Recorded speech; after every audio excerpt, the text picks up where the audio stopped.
नमस्कार। आज हम हिंदी शिक्षा विषय में 7th ए क्लास के लिए हिंदी व्याकरण में संज्ञा प्रकरण पर एक पाठ्य योजना कैसे निर्मित की जाती है ये जानेंगे। व्याकरण की पाठ्य योजना हमने पिछले अध्यायों में भी अलंकार को सीख चुके हैं, तो आज हम जानते हैं संज्ञा के बारे में।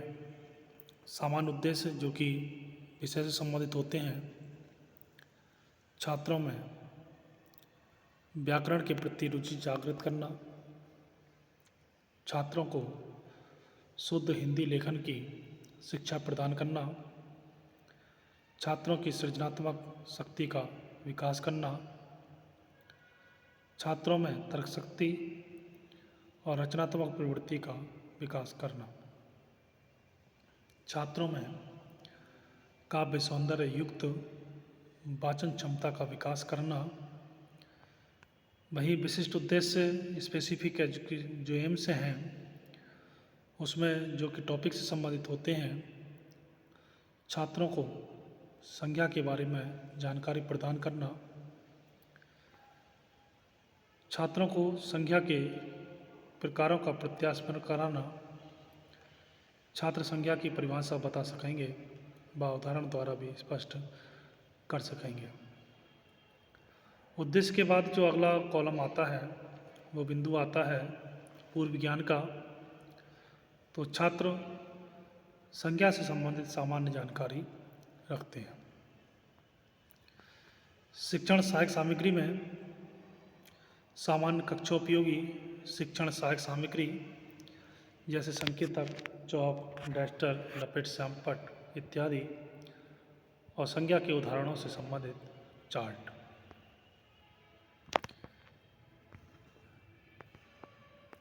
इसके बाद विभिन्न बिंदु जिसमें शिक्षण बिंदु, अनुदेशनात्मक उद्देश्य, छात्र अध्यापक क्रियाएं, छात्र क्रियाएं, विधि प्रविधि और सहायक सामग्री और मूल्यांकन।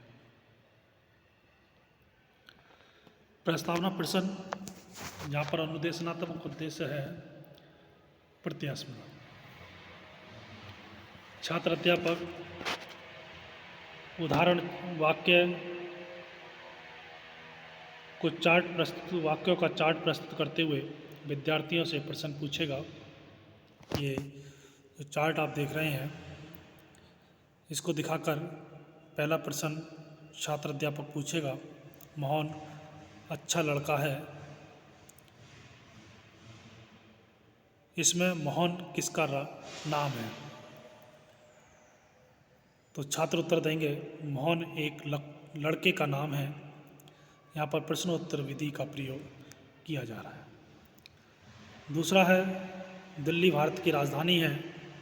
इसमें दिल्ली और भारत किसका नाम है? तो छात्र उत्तर देंगे दिल्ली और भारत स्थान का नाम है। अगला है मेज पर पुस्तक रखी है। इसमें मेज और पुस्तक किसका उदाहरण है? तो छात्र उत्तर देंगे मेज और पुस्तक वस्तु का नाम है। अगला प्रश्न जो शब्द किसी नाम, स्थान, वस्तु के नाम को व्यक्त करता है उसको क्या कहते हैं?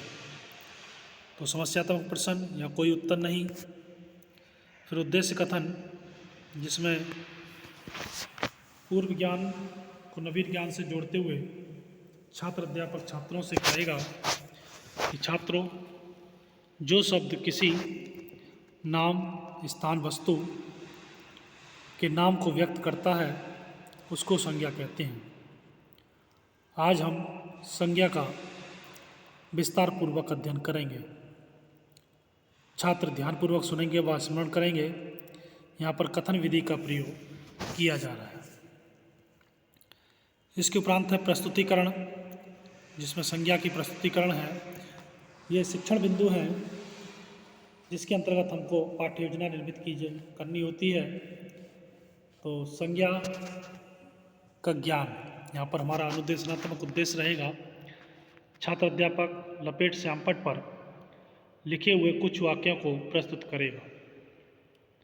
छात्र श्यामपट्ट पर लिखे वाक्यों को देखेंगे। यहाँ पर दृष्टांत विधि का प्रयोग किया गया। दूसरा शिक्षण बिंदु है उदाहरणों का प्रस्तुतिकरण। अनुदेशनात्मक उद्देश्य या शिक्षण उद्देश्य उदाहरणों से छात्रों को अवगत कराना।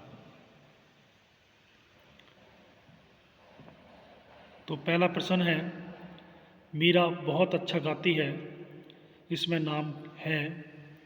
तो छात्र उत्तर देंगे, इसमें मीरा नाम है। यहाँ पर प्रश्नोत्तर विधि का प्रयोग किया गया। दूसरा प्रश्न है, कश्मीर धरती का स्वर्ग है, इसमें स्थान का नाम बताओ। तो छात्र उत्तर देंगे, इसमें कश्मीर स्थान का नाम है। अगला प्रश्न, गाय हमारे लिए उपयोगी है, इसमें गाय किसका नाम है। तो छात्र उत्तर देंगे, गाय एक जानवर का नाम है।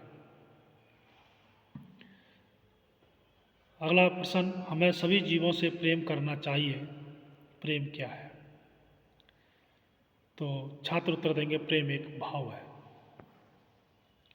सामान्यीकरण, जिसमें अर्जित ज्ञान का परीक्षण करना होता है, जो भी हमने सीखा है उसका हमें परीक्षण करना होता है। तो यहाँ पर हम छात्र अध्यापक कहेंगे, जो शब्द किसी व्यक्ति, भाव, स्थान या वस्तु के नाम के रूप में प्रयोग किए जाते हैं, ऐसे शब्दों को व्याकरण की दृष्टि से क्या कहते हैं। तो छात्र उत्तर देंगे, ऐसे शब्दों को व्याकरण की दृष्टि से संज्ञा कहते हैं। तो यहाँ पर कह सकते हैं प्रश्नोत्तर सह उदाहरण विधि। इसके बाद नियमीकरण। तो संज्ञा की परिभाषा या परिभाषित करना, संज्ञा को परिभाषित करना है, संज्ञा की परिभाषा देना। यहाँ पर हमारा अनुदेशनात्मक उद्देश्य है होगा। छात्र अध्यापक कथन है या कहेगा, जो शब्द किसी व्यक्ति, भाव, स्थान या वस्तु के नाम के रूप में प्रयोग किए जाते हैं उसे संज्ञा कहते हैं। इसे श्यामपट्ट पर भी लिखेगा। तो पहला है व्यक्तिवाचक संज्ञा, जिसमें मोहन, लड़का, गंगा। जातिवाचक पशु, पहाड़। और भाववाचक हैं बचपन, सुंदरता, प्रेम और घृणा। तो छात्र परिभाषा बताने की कोशिश करेंगे। यहाँ पर भी वाचन विधि का प्रयोग किया जा रहा है।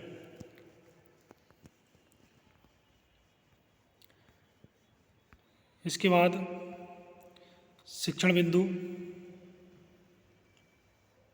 प्रयोग एवं अभ्यास विधि। प्रयोग एवं अभ्यास विधि में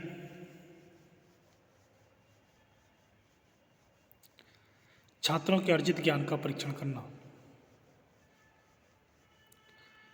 तो छात्र अध्यापक नियम का परीक्षण करेगा। अभ्यास करने के लिए लपेट श्यामपट्ट पर लिखे हुए कुछ वाक्यों को छात्रों के सम्मुख प्रस्तुत करेगा और छात्रों से उन्हें पढ़ने को कहेगा और प्रश्न पूछेगा। छात्र लपेट श्यामपट्ट पर लिखे वाक्य को पढ़ेंगे।